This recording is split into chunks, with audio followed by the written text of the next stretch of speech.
Hello, today I'm here in East Stroudsburg on Hilltop Circle.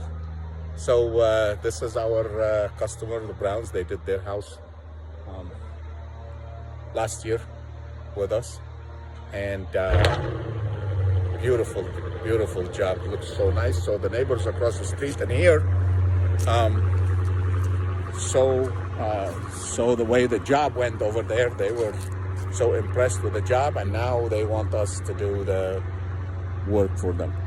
We were able to help them out with the pricing. They gave me a bunch of referrals. They got a lot of my business cards to give them to their friends and stuff.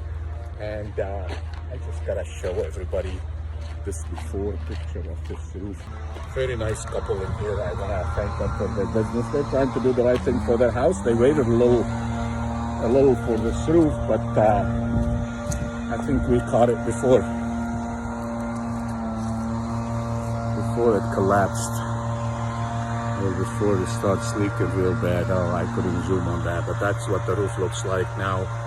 And they picked the emerald green color, and like I said, I want to thank them for their business, and we'll do a great job for them. And there's actually 5 more houses down the street that have the same problem with the shingles that I'm gonna stop and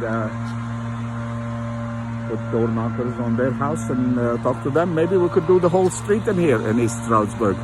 I would love it.